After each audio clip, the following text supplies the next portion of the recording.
Over the past few weeks, plenty has been happening in the news both globally and here in the United States. With all the noise, a major story has been flying under the radar. Congress is once again flirting with a government shutdown. Yes, you read that right. For the 8th time since 2023, we're on the brink of the government grinding to a halt. What makes this particularly bizarre is that Republicans currently control the House, the Senate, and the White House, with power consolidated. You'd think passing a budget would be the simplest task in the world. Instead, incompetence continues to prevail. Rather than producing a real budget, Republicans are floating yet another short-term fix, a continuing resolution that would fund the government for about 6 more weeks. That's not a solution, it's just a delay. The same maneuver has already been used multiple times, and each time it leaves the country back in the exact same position. Democrats, on the other hand, have laid out a clear condition for cooperation: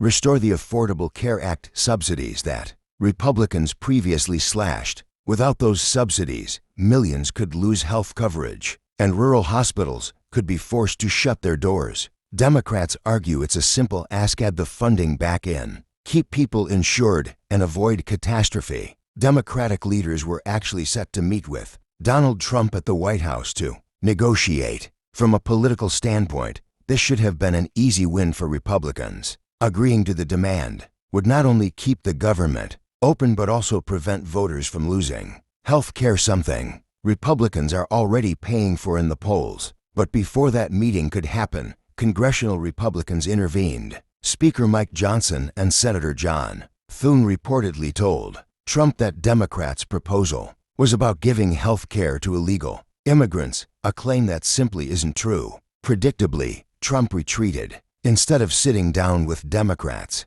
he released a statement dismissing their requests as ridiculous and declaring that no meeting could possibly be productive. This episode highlights, once again, Trump's tendency to avoid direct negotiation. The man who branded himself as a master dealmaker walked away from the table, afraid of even having a conversation. Meanwhile, Republicans are sinking further in public opinion polls, with even their own voters unhappy about cuts to health care. Democrats are essentially offering a lifeline: fix the subsidy issue, keep the government open, and avoid more backlash. Instead, Republicans are doubling down on misinformation, and Trump is proving unwilling or unable to lead. As we edge closer to another shutdown, the pattern is clear. Short-term fixes, political theater, and cowardice are taking priority over governance. And once again, ordinary Americans are the ones caught in the middle.